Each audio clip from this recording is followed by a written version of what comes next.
Hello friends, welcome to our channel ত্রিহান্স blog. আজকের ভিডিওতে আপনাদের সকলকে স্বাগত জানাই। আজকে শেয়ার করব বাচ্চাদের সকাল ও দুপুরে দুটো হেলদি রেসিপি। সেই সঙ্গে শেয়ার করব নতুন মায়েদের জন্য নতুন নতুন টিপস। তাই কিন্তু ভিডিওটি না টেনে পুরো দেখবেন। আর আমি কিন্তু বাচ্চাদের জন্য সবসময় ইউনিক ও হেলদি খাবার শেয়ার করার চেষ্টা করি, যা বাচ্চাদের স্বাস্থ্যের পক্ষে খুবই উপকারী। আর প্লিজ আমার ভিডিওটিতে এক লাইক করে দেবেন, আর চ্যানেলে যদি নতুন হয়ে থাকেন সাবস্ক্রাইব করে বন্ধু হয়ে পাশে থাকবেন।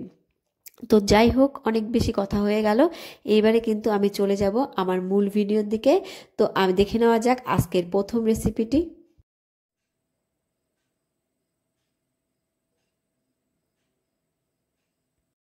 তো চলে এলাম প্রথম রেসিপিতে। তো প্রথমে এখানে কিন্তু আমি অল্প পেঁপে নিয়ে নিয়েছি।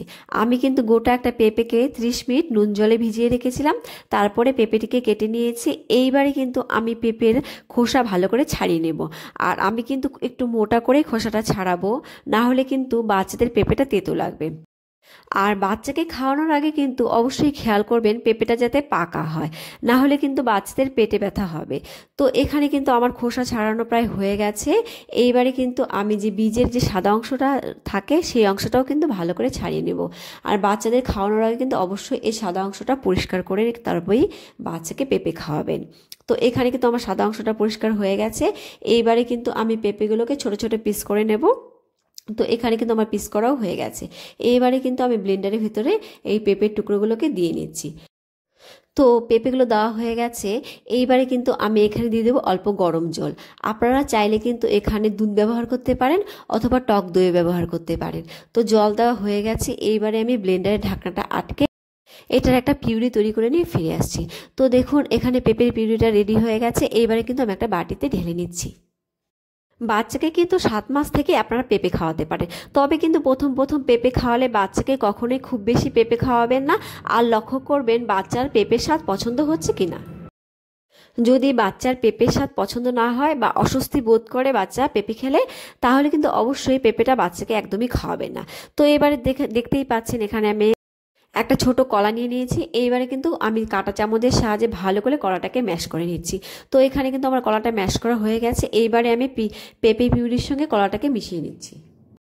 পেঁপেতে রয়েছে ভিটামিন এ, বি, সি, এছাড়া রয়েছে ফোলেট, রয়েছে ম্যাগনেসিয়াম, ক্যালসিয়াম, পটাশিয়াম, রয়েছে লোহা, তামা ও ফসফরাস। পেঁপে কিন্তু বাচ্চাদের হজম শক্তি বাড়ায়, রোগ প্রতিরোধ ক্ষমতাও বৃদ্ধি করে। এছাড়া কিন্তু ত্বকের ক্ষত নিরাময় করতে সাহায্য করে। আর নিয়মিত কিন্তু পেঁপে খেলে বাচ্চাদের অন্ত্রের কৃমি কিন্তু নির্মূল হবে। এছাড়া কিন্তু লোহিত রক্তকণিকাও বৃদ্ধি পাবে। তো প্রথম রেসিপি তৈরি হয়ে গেছে, চলে যাচ্ছি দ্বিতীয় রেসিপিতে। চলে এলাম দ্বিতীয় রেসিপিতে। দ্বিতীয় রেসিপির জন্য এখানে আমি একটা প্যান বসিয়ে নিয়েছি। এরপরে আমি এখানে দিয়ে দিচ্ছি অল্প পরিমাণে ঘি। তো আমার ঘিটা দেওয়া হয়ে গেছে। এইবারে আমি এখানে দিয়ে দিচ্ছি আগে থেকে গ্রেট করে রাখা মিষ্টি কুমড়ো। তো মিষ্টি কুমড়োটা আমি দিয়ে নিলাম। দিয়ে আমি গ্যাসের ফ্লেমটাকে কিন্তু মিডিয়ামে রেখেছি। রেখে আমি কিন্তু মিষ্টি কুমড়োগুলোকে হালকা নেড়েচেড়ে ভেজে নেব। আর বাচ্চাদের খাবার কিন্তু কখনোই খুব বেশি ভাজার দরকার নেই। বেশি ভাজলে কিন্তু বাচ্চাদের আমি এখানে মিষ্টি কুমড়ো ব্যবহার করেছি। আপনারা কিন্তু আপনাদের পছন্দ মতো সবজি ব্যবহার করবেন। আর চাইলে কিন্তু 2-3 রকমের সবজিও ব্যবহার করতে পারেন। আর আমি কিন্তু বেশিরভাগ দুপুরবেলায় আমার ছেলেকে বিভিন্ন রকম সবজি খাইয়ে থাকি। তো দেখুন কথা বলতে বলতে এখানে কিন্তু কুমড়োগুলো হালকা ভাজা হয়ে গেছে। এইবারে আমি কিন্তু আমার বাচ্চার চাহিদা মতো সুজি দিয়ে দিচ্ছি। আর এটা কিন্তু বাজারে কেনা সুজি, আর এটা কিন্তু আগে থেকে ড্রাই রোস্ট করা ছিল। তবুও আমি কিন্তু সবজির সঙ্গে মিশিয়ে নিচ্ছি ভালো করে। তো এখানে কিন্তু আমার মেশানো কমপ্লিট হয়ে গেছে। এইবারে কিন্তু আমি এখানে দিয়ে দেব পরিমাণ মতো খাবারের জল। তো খাবারের জলটা আমি দিয়ে নিলাম। দিয়ে আমি কিন্তু ভালো করে মিশিয়ে নেব। নিয়ে আমি গ্যাসের ফ্লেমটাকে মিডিয়ামে রেখেই এই কুমড়ো আর সুজি কিন্তু সেদ্ধ করে নেব। বাচ্চারা যদি মিষ্টি খাবার পছন্দ করে আর বাচ্চার বয়স যদি 1 বছর হয়ে থাকে, আপনারা কিন্তু এখানে জলের পরিবর্তে গরুর দুধও দিতে পারেন।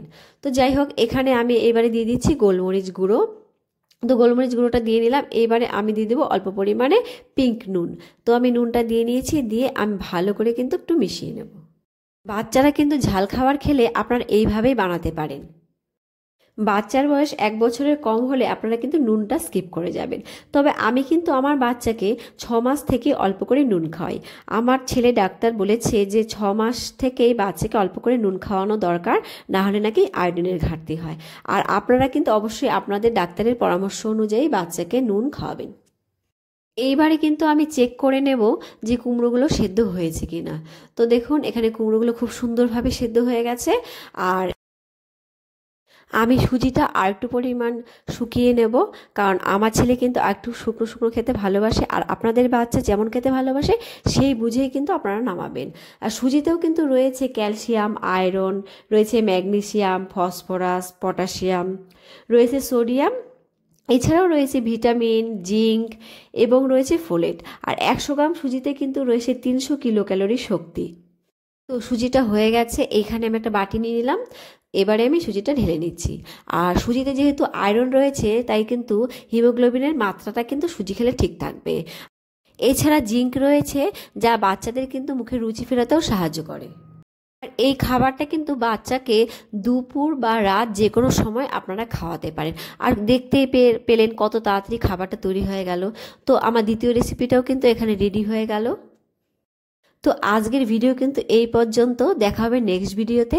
আর আমার যদি রেসিপিগুলো ভালো লেগে থাকে আমার চ্যানেলটাকে অবশ্যই সাবস্ক্রাইব করবেন, আরও নতুন নতুন বাচ্চাদের জন্য মজাদার রেসিপি পাওয়ার জন্য। আর অবশ্যই কিন্তু বাচ্চাদের ভালো রাখবেন আর আপনারা ভালো থাকবেন।